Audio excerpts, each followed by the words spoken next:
Hey, everybody. Good morning. And we need to say good morning. Hey, everybody. Good morning. How are you?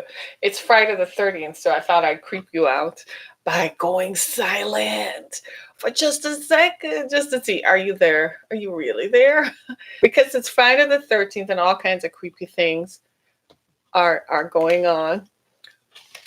But I wanted to let me turn my microphone up just a little bit. There we go. So we're live. We are very live.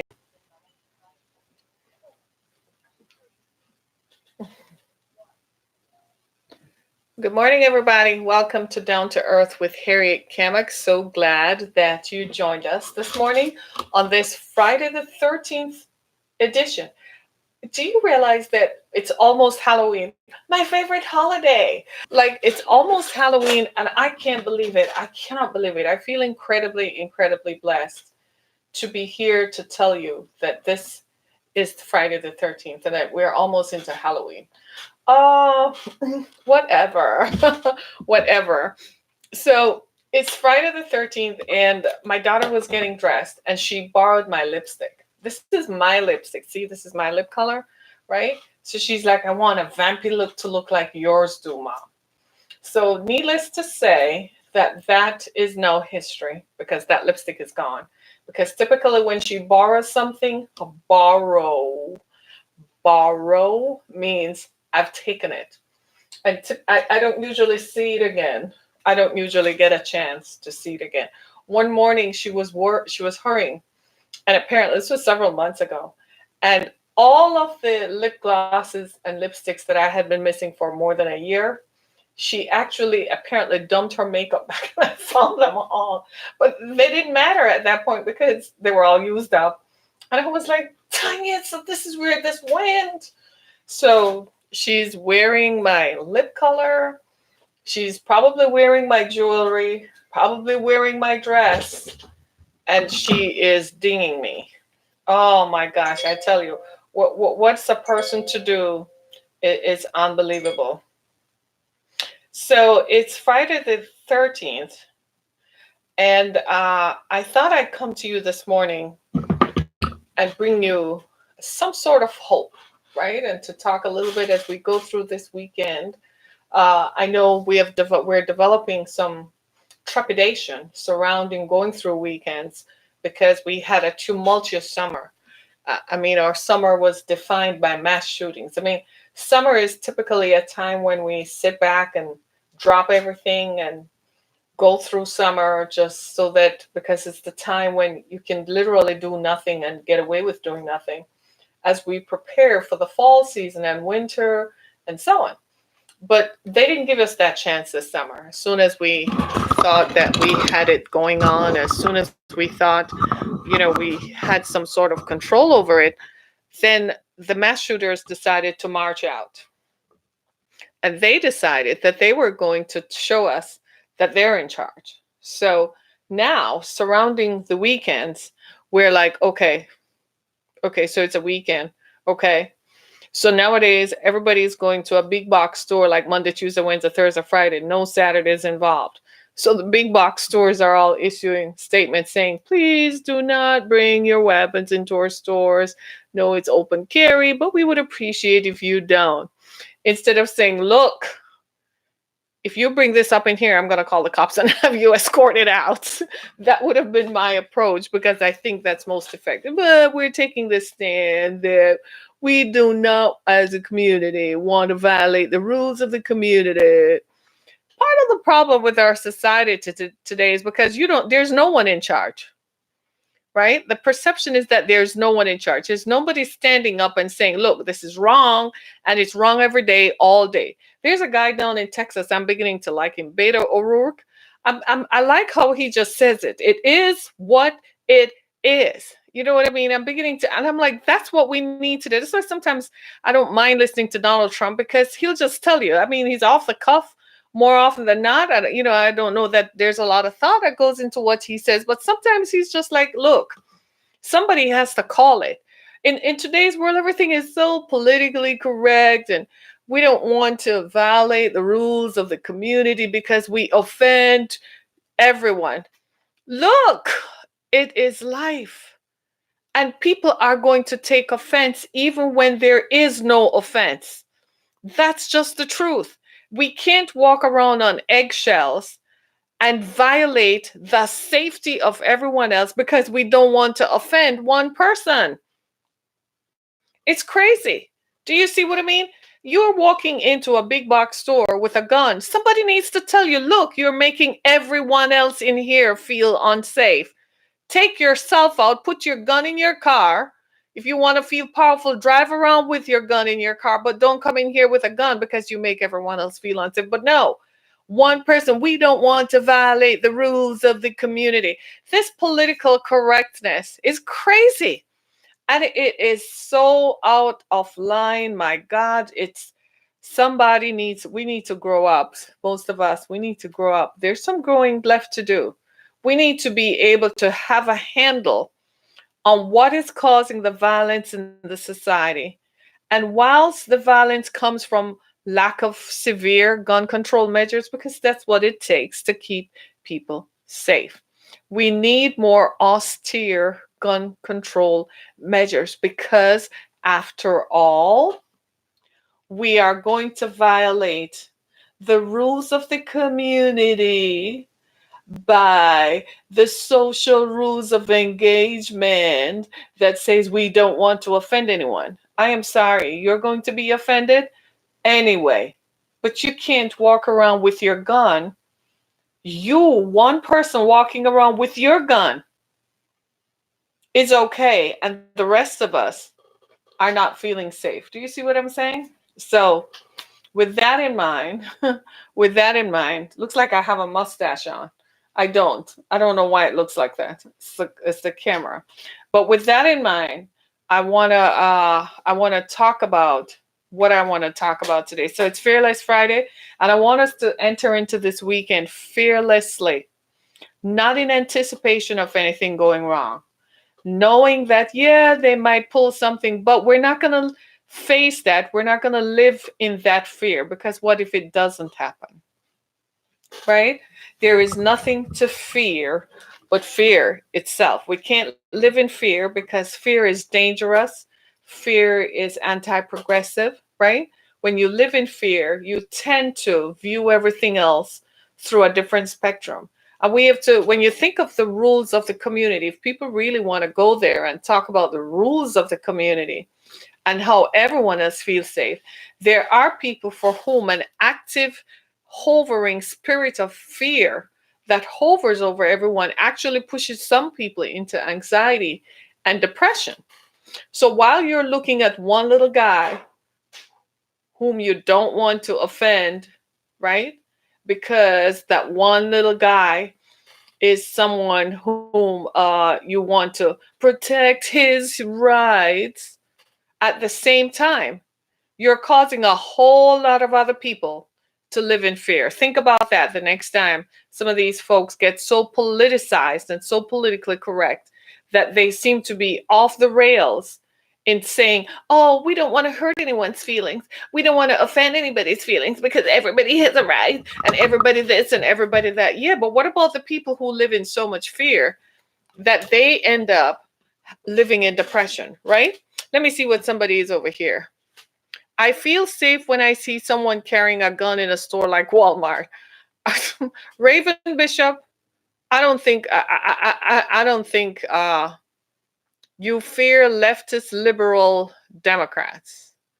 You feel safe when you see someone carrying a gun in a Walmart. Okay, that makes you feel safe. It doesn't make me and most of us feel safe, because that person is not a trained law enforcement person. That is why. And they're more what they perceive to be a likely case of self-defense for them, or whom they anticipate is a danger to them, is probably someone looking like me. So that does not make us all feel safe. So I just want to put that out there, right? Right. So I want to talk today about the best is yet to come. And just so you know, while you're here, come Sunday, on Sunday, We will be having Sunday morning inspiration. You join me on Sunday morning, and we will be praying for people with cancer. Yes, I believe in prayer. And yes, I believe that prayer works. So if this is a message for you, then it is for you. If it is not, then that's fine. Thank you for listening. But come Sunday morning, I will be praying for people who have been recently diagnosed with cancer or people who are actually undergoing treatments for cancer. So while the rest of us are concerned with political correctness, there are people who are actually feeling pain. There are families who are splintered, families facing loss, and there are folks who are actually worrying about what is going to happen because their family members have recently been diagnosed with cancer. So, this Sunday morning, starting at 10 a.m., I'm inviting you all, if you choose to. Fine. If it's not for you, tell someone else. It might be for someone else. You might just be curious about whether this prayer thing works or not. For me, it's not a question of if, it's a question of when. So make sure you tune in and join us. So today I want to talk about the best is yet to come.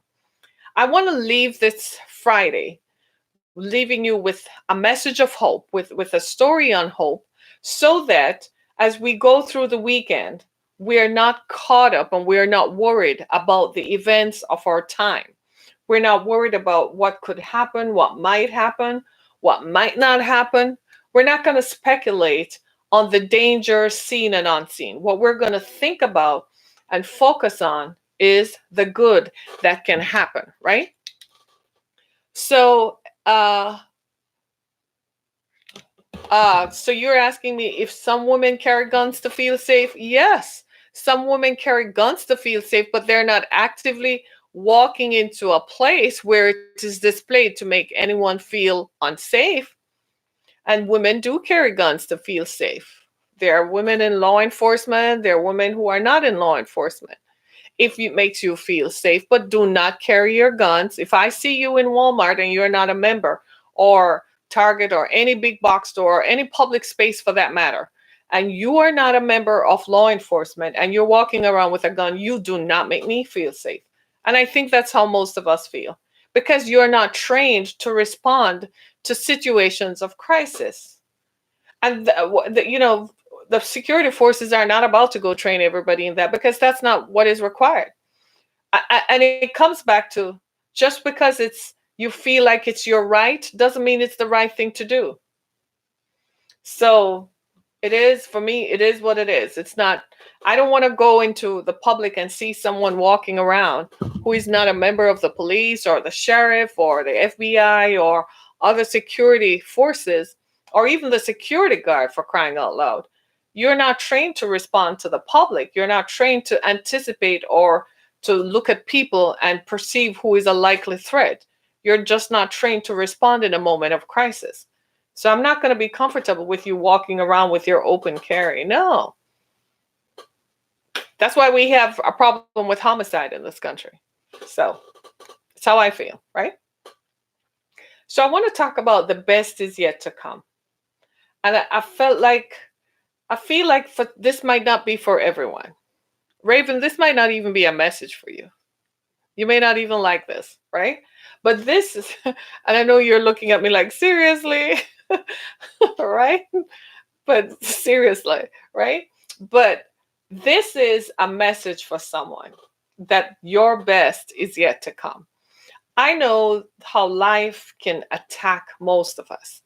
And you're looking and listening to someone. For those of you who are streaming by YouTube, you can see me streaming live, and by Twitter and Periscope. I know that for most of us, we've all been through seasons in our lives. We've had seasons and we've had seasons. Life is filled with peaks and valleys. Life is up and down, literally all the time. There have been times when I've been on the mountaintop, and there are times when I've been in the valley. And I have found that your staying power comes not when you're on the mountaintop, because we can all celebrate. When we're on the mountaintop, we can high five everyone, we can jump in celebration. But your staying power comes when you're deep down in the valley. And sometimes you just need something to cling to, some message, some hope. It could come in the form of a text message from a friend, it could come in the form of an email. You could be driving down the street and something on a billboard just suddenly grabs your attention and gives you a chance to look at something outside of the situation that you're faced in. Well, today, this is your message. The song "The Best Is Yet to Come," there are many versions of it. I think Frank Sinatra sang one version of it, but I'm thinking of it from years ago when I was going through abuse, and a woman named Martha Munizzi is a singer, is a Christian singer in, I think she's in Florida still, and she sang this song at a church service. It could not have come at a darker time. My ex-husband was beating me up. We were going through such a rough time. I didn't know whether I was going to make it from here to there. And I kept saying to myself, these people are nuts and crazy. How could you focus on the best is yet to come in the midst of this valley that I was going through? It didn't seem like there was any hope. It didn't seem like I could ever get out of the situation I was in. I kid you not. And I heard the song, "The Best Is Yet to Come," and something in the song moved me. And I realized I learned something. When you're going through a valley, you can't focus on the stuff that you're going through. You can't look at the bad thing that you're going through, because if you do it, what it does is it minimizes you. You all of a sudden, all you're focused on is this thing. It's as if the sum total of your life, the whole part of you, is suddenly just a part, just this one little thing, this one experience that you're going through. And so I learned that I had to stay focused on the bigger picture. I learned that it was more important during that valley to think of myself in the future. So I began to focus. I began to project. And if I found that as I looked, took my eye off the situation, it's almost like you're going around a corner. You can't exactly see what's around the corner. For all you know, there could be someone broken down around the corner in the middle of the street.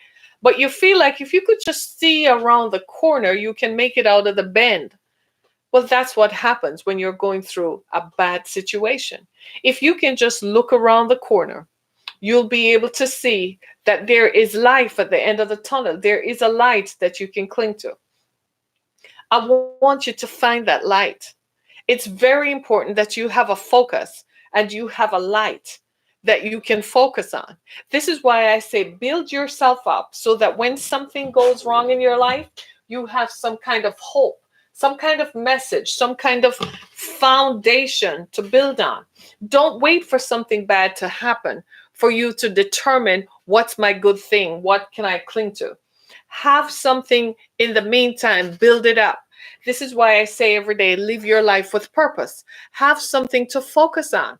Have a greater purpose than your situation. It doesn't matter if you live in an apartment. It doesn't matter if you live in a hovel. It doesn't matter if you live in a basement.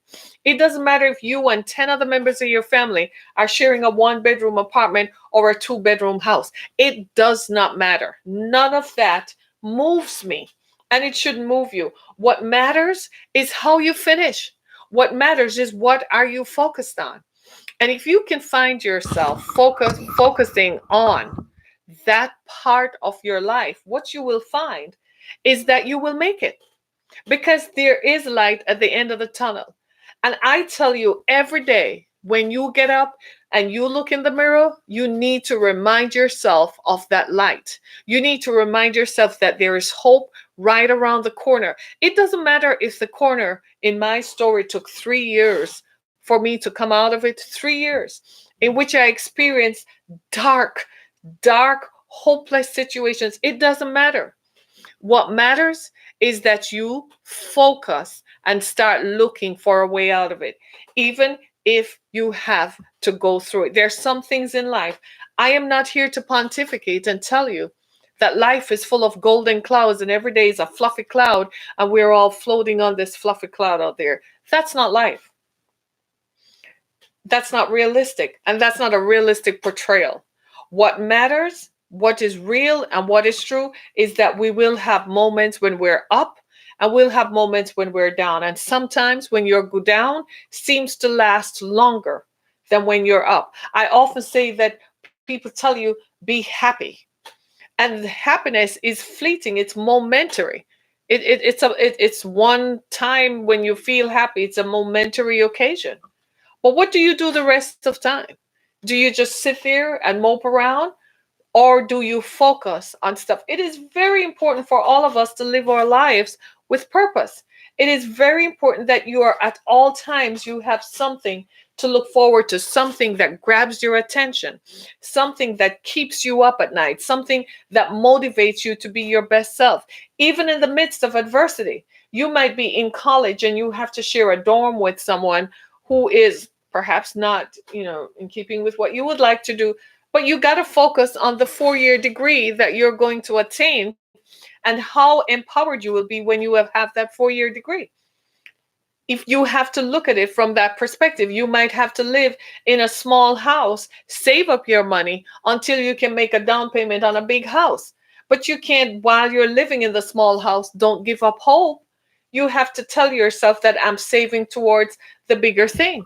Do you see what I'm saying? So you start out in entry level in your job, but you know that you have the skills and the qualifications to run the company someday. But you have to start somewhere. In our society today, it's not popular to tell people that they have to start somewhere. In fact, what they want you to believe is that everyone starts from the top. That's not true and that's not realistic. It doesn't work like that. You have to start from the bottom up. And in fact, you're a much better person. You're much more rounded. You have more skills. And what happens is when you get to that point, you're able to share with someone else how to that they can make it. Isn't it amazing how we sometimes forget what matters in life? We focus on the minuscule, like it's Friday the 13th. Typically people get spooked out and so on, and we what we tend to do is to extract the good out of it, right? We want to focus on, well, it's approaching Halloween, we might as well start getting putting the pumpkins out and putting the scarecrows out. That's one way to look at it, and that's probably a very healthy perspective. I like to look at it from that point of view. It's kind of like a pun on the worst that could happen. But you know what I'm not going to do? What I have chosen not to do is to focus on, well, it is Friday the 13th. Bad things do happen on Friday the 13th. Something could terribly go wrong. No, I'm going to live my life to the fullest every day.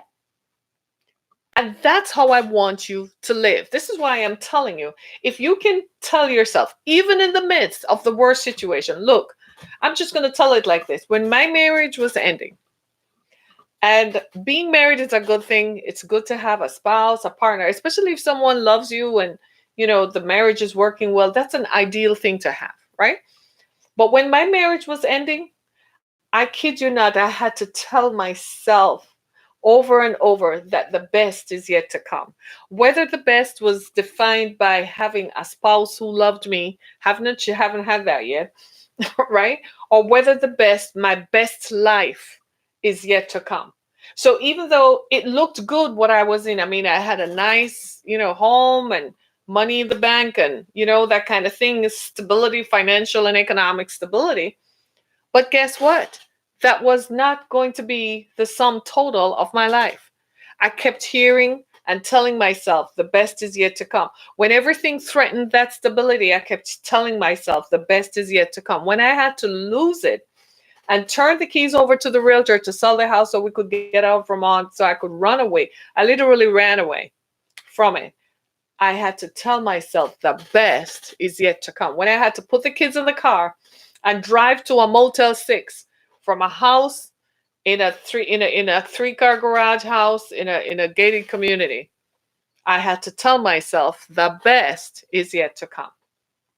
And that's the message that I want. If you are at work today hearing this, and if they just gave you a pink slip and tell you they don't want you anymore, tell yourself the best is yet to come. If you just got a text message from someone you cared about or loved, and they told you They don't want you anymore. The best is yet to come. If they just told you, come get your stuff out of my house, I don't want you anymore, I don't want to see you anymore, tell yourself the best is yet to come. If you just got denied a loan for your business that you desperately need to keep afloat, trust me, I'm a business owner myself. The best is yet to come. If they just told you they're foreclosing on your property, tell them, just you see that message, the best is yet to come. If you just got denied a credit card because you need that so you can pay your next semester of college, the best is yet to come. And if you can tell yourself that, what happens is it drags your focus off the negativity of the current situation so that you can project and look to the future. So now your mind is going to go places and it's going to investigate, and you're going to find yourself doing searches to find what alternatives exist. Recently, people come to me all the time looking for shelter.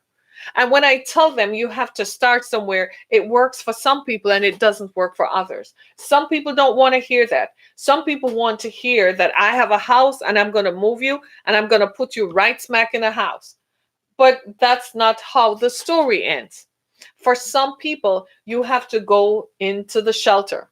You have to get there because when you get there, there are programs that provide assistance. They're going to give you programs that help you to get a job. They're going to put you in housing that it's a start. Start somewhere, therefore. But tell yourself, even while you're going through that, the best is yet to come. You might not get the car that you want, but tell yourself the best is yet to come. You might get a hoopty, but tell yourself, at least I won't be standing on the street corner. I won't be have to stand on the street corner and wait for a bus to come, or take my safety in a lift. The best is yet to come in some sort of ride sharing service. Do you see what I'm saying? Right? And so often, even if you get a note that you're going to lose your building, that this is a building that you work from, or this is a building where your whole family benefits from, tell yourself the best is yet to come. Now, that doesn't mean that there isn't some culpability that you might have had. We all are going to sit down and say, well, how did I contribute to this? The goal of that exercise should be an examination of what went wrong and how I can save that and prevent that from in the future. That's what the goal of that should be, right? The goal should not be you beating up on yourself in an effort to reverse the situation. Once it's done, it's done. It's just like in a relationship. There are some places that once a line is crossed, it's irrevocable. You can't retract it. But what you can do is the way you think about something. Sometimes what happens to us is not as bad as how we think about it. It's how we think about it. And it's hard while you're going through it to imagine that I could have thought about it better. I've often asked myself that question. Was there something I could have done to prevent it? But at the time, you have to ask yourself, be honest with yourself. At the time, what other choices did you have? What other ways and mechanisms could you have utilized that could have changed that? Not much. Are there? Not much. So now that this has come about, you have to tell yourself the best is yet to come. You could have been married for 20 years, 27 years. And all of a sudden, the man you've been married to, he suddenly doesn't find you attractive. He doesn't want you anymore. In fact, you know something is going on because he's busy looking at other people, even in your presence. Tell yourself, while you're looking at him with his thinning bald plate and his paunchy belly, you tell yourself, the best is yet to come. And ladies and gentlemen, the best is really yet to come, right? So focus in on what is good. Focus in on what is achievable, what you can do to recover. And in the meantime, go to my website, harrietkemick.com and the exodusfoundation.com. This is a listener-supported broadcast. So help us to stay on air and help us to go to the exodusfoundation.com and provide us with a donation. We're duly eligible for that. Thank you so much, everybody. And on one of our platforms, we are saying goodbye, but we're still here with the rest of you. If you feel like you need to be encouraged this morning, whilst this broadcast is on the air. You can call us 516-387-1463. I'm 52, so my eyes are challenged, shall we say. I've been using them for 52 years, and I've been staring at the fine print for so long that I think my eyes have been challenged. But when it comes to how we feel about the situations that come to us in life, and I'm just being sharing with you in all transparency how things happen to us, what happens to us, how we process what happens to us. It is very important that we have the right perspective. It's very important that we focus in on what matters, because life is not for the faint of heart. Life is a series of events. There are very few people I know of, or have heard of, or read about, or have even met who have had a seamless life. If you live long enough, as long as 30 years old, you start experiencing some things that kind of jolt you around. There's a certain point at which life looks like it's seamless. And then all of a sudden, things just start, you start experiencing what is called true life and real life. Wait until you get older and your parents start falling around you. That's a reality check, right? I've know of people who go through seemingly one disaster after another, all in the space of 3 months. They get divorced, then their parent dies, one of their parents die. Then they lose their job, all in the space of 3 months. And you're like, whoa. And what do you tell that person?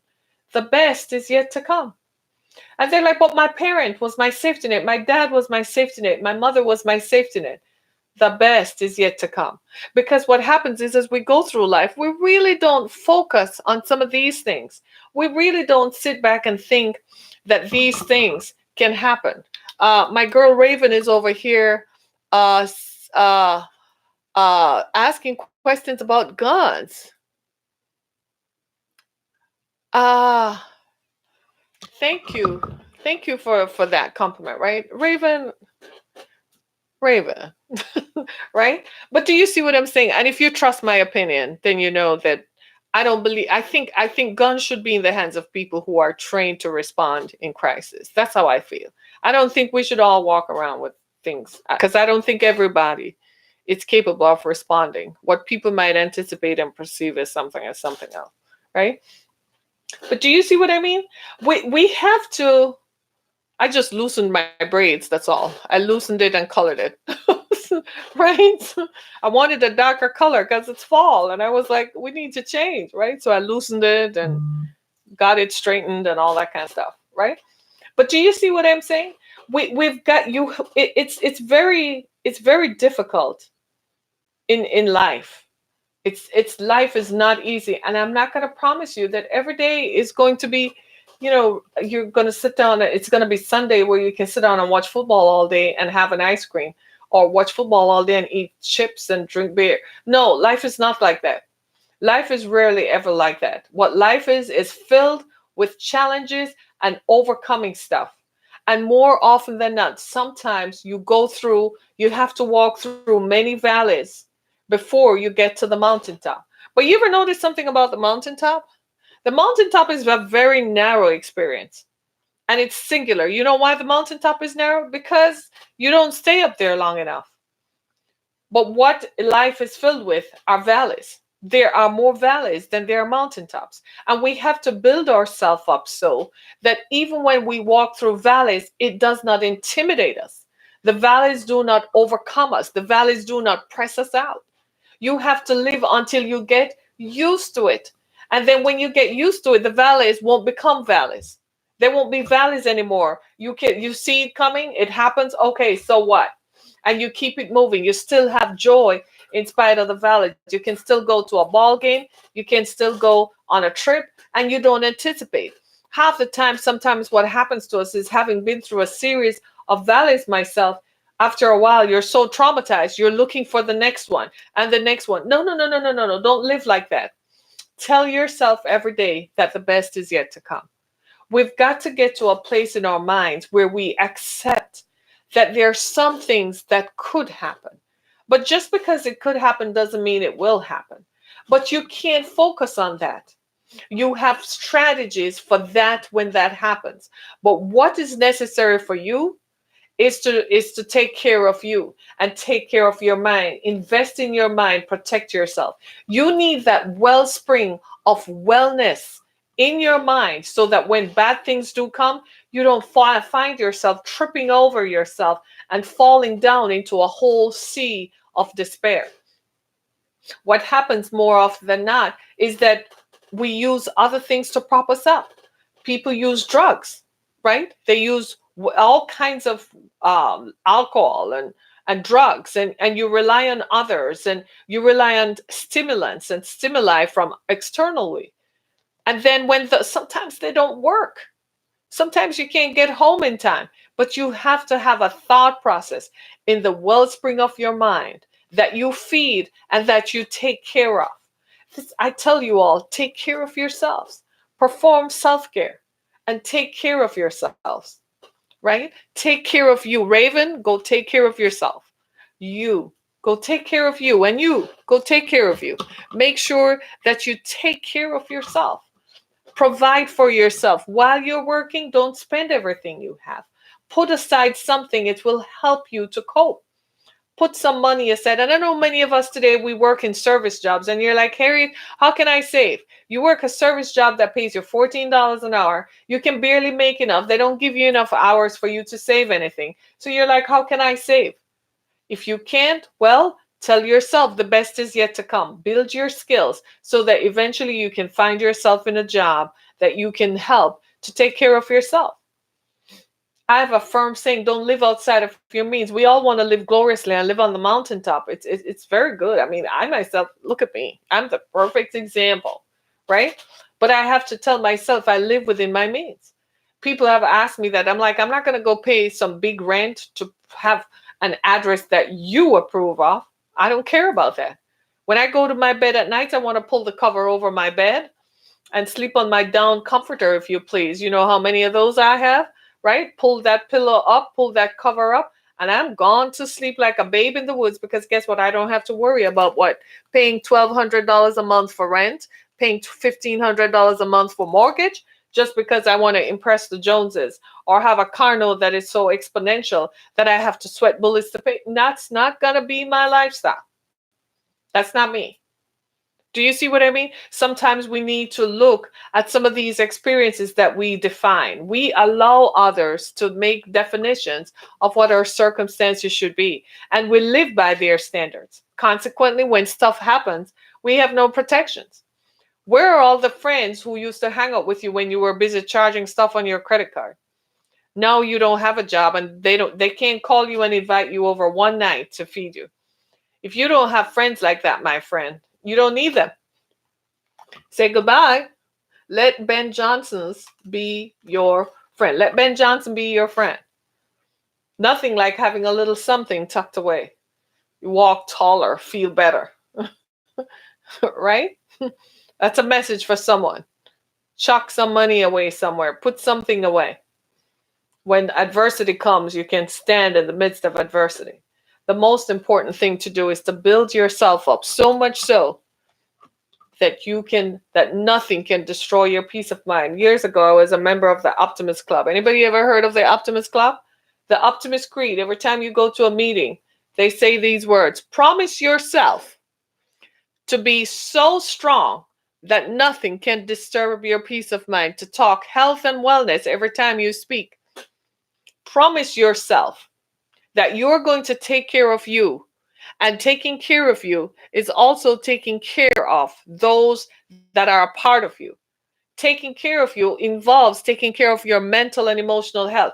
Don't engage in relationships and emotional bondages that destroy you. Don't date people who are not good for you. Ladies and gentlemen, did you hear me? What did I say? I said tonight is Friday night. Do not go out on a date with someone whom you know you're going to regret tomorrow morning. Don't go there. Don't say, well, it's Friday night and I need to get off somehow. Go home and watch Netflix and wait for the right person who is going to appreciate you. Don't you dare go be with someone who does not want you, who tomorrow morning you're going to wake up and regret that you were there. Get out of it. All right? The best is yet to come. Tell yourself the best is yet to come. Maybe the best is you being able to afford a vacation to take yourself to Greece or something. The best is yet to come. Hi, hi, right? The best is yet to come. Promise yourself that you're going to do exactly the best for you. If you have children and you are single and you are feeling lonely and feeling overcome and overwhelmed, tell yourself the best is yet to come. Go home, text the children, pick them up from school, and tell them, this is Friday night. You and mommy and you and daddy are going to have a good time tonight. And choose something to watch, right? And go home and eat something, right? Make some comfort food or something. Sit down and watch a movie with your kids and forget about it. Turn the phone off. Listen, put the phone down. When your friends start texting you, hey girl, let's go hang out. And you call a babysitter over so you can go hang. No, tonight's not the night. Don't go out on sometime dates with people whom you're not going to want to be with on a Friday night or Saturday night. That's dangerous. Because when you go out and you see other people who are couples, it makes you feel like you want to be a couple too. So you put up with stuff that you ordinarily wouldn't bother with. You put up with stuff and put up with people, while at the time you should be waiting for the best is yet to come. There's nothing quite like it. Don't waste yourself. Don't distribute yourself to people. Don't have this one over here, that one over there, that one over there, that one over there. Time out for that. Save yourself for you. Save yourself for you. Save your mind, your emotions, your spirit.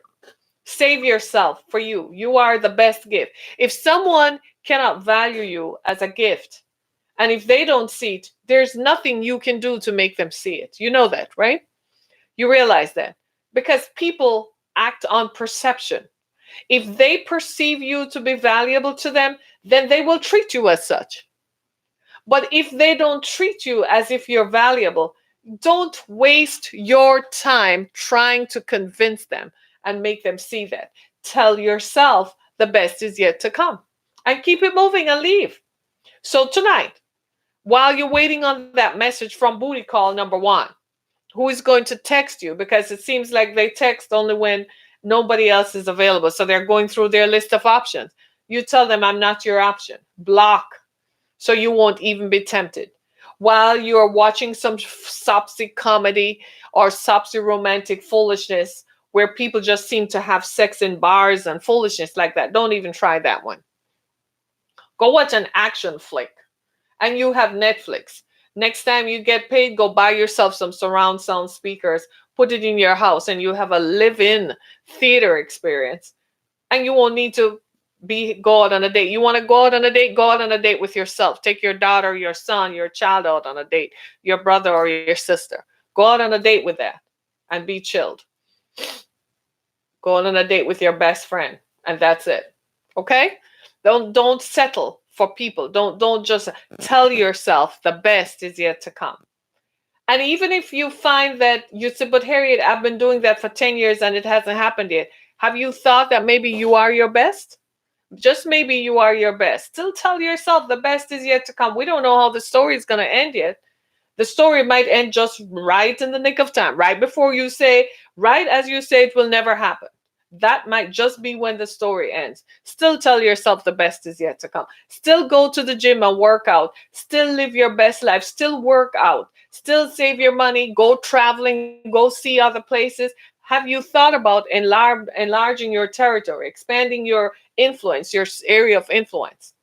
Tell yourself the best is yet to come. Sometimes what we design in our own minds and tell ourselves is what works and what is good is perhaps not the best thing for us. Right? It's perhaps what you might think is your best. The best for you might actually not be the plan of God for you. So tell yourself the best is yet to come. Weed them out. They come into your life. My daughter calls them demons. They're like life-sucking demons. They suck the life out of you. And then they leave. You know why? Because they were never going to be there permanently in the first place. Let them go. I'm a firm believer that when people want to leave your life, help them. Show them the way out. Because the longer they stay is the more they're blocking your progress. Good people come into our lives and they want to stay They find a way to stave through all the adversity. I have a friend named Elaine. I met her when we were trying to set up the Exodus Foundation, and I was interested in what happens to victims of human trafficking. And Elaine became a resource, right? But she proved to be, so it didn't start out like a friendship, it started out like a partnership. We were exploring ways in which we could collaborate. Next thing you knew, we became friends through all the adversity. Still friends. Like, I'm here, do or die. She's there, do or die. That's somebody you call at 5 o'clock in the morning and say something is wrong. She's going to put her shoes on and she's going to show up. She calls me at 3 o'clock in the morning and says something is wrong. I'm putting my shoe on. I'm like, where are you? Where are you? And show up. Everyone needs a do or die like that. Pray for that person to come into your life. Sometimes we go out of this life holding the hands of a friend. That's okay. That's okay. That's your best. Sometimes we need the hand of friendship more than we need lovership. Because lovers come and go. Amen to that. But you need the hand of friendship. The best marriages are the ones that are filled with friendship. That you know, this person is my do or die. This person is here for me no matter what. That's the best friendship. That's the best marriage. And if that is not what is happening in any relationship you have, then the best is yet to come. Fill yourself up. So today, all day, for the rest of this weekend, tell yourself the best is yet to come, no matter what the situation. Even if they just fired you and you look at me and you say, dude, what are you talking about? I don't have any money to buy gas on Monday. I don't have any money to buy food. They just fired me. There's no hope. No, that's not true. There is hope. There are ways to get around it. Keep telling yourself the best is yet to come. The alternative might not be something you might want, but the best is yet to come. Trust me, I've seen it and I've lived it. I'm not telling you something that is disingenuous. I have survived it. There are some things I would have preferred I had not experienced, honestly. I could have done without it. But it was all part and parcel of life. It came my way. I had to deal with it. One of the things I never thought I would deal with, and I don't know who this is for, was the grief surrounding my mother's death. I had no idea that such a thing exists. I still can't believe, to be honest, it's 2 years past, and I still can't believe my mother is gone. I still treat it as if she's away on vacation. It's the best way I can deal with it. I cannot believe I can't see her nor talk to her. But it was one of the things that happened. It was one of the most life-changing moments. It defined an era in my life. I made decisions that I normally would not have made.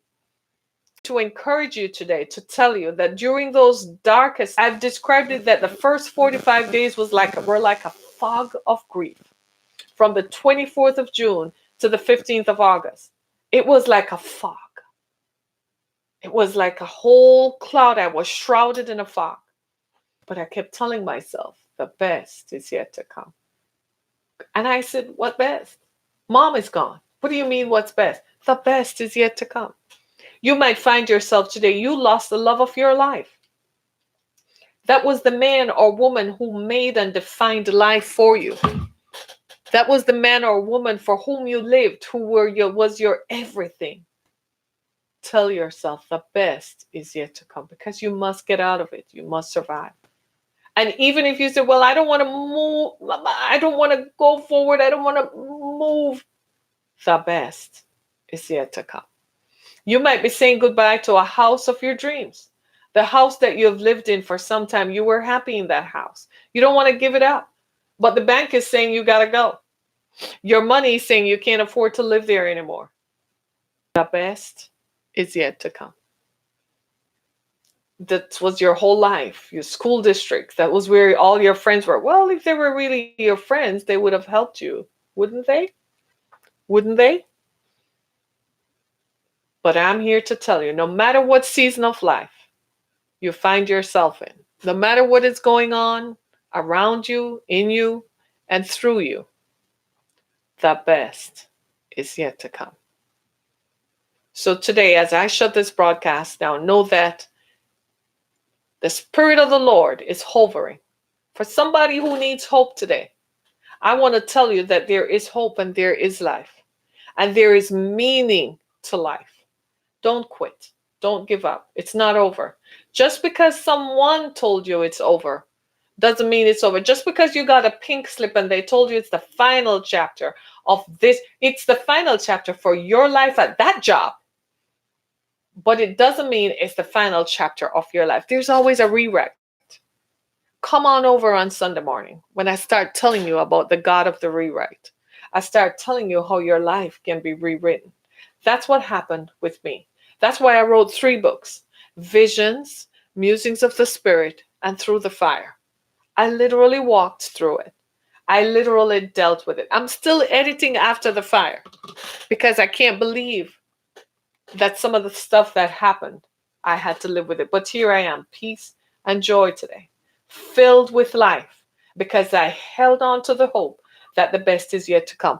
I am living proof that it is.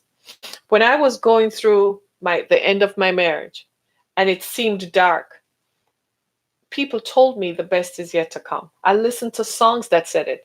I may not have believed it in its entirety, but I thought it was true that what if I held on?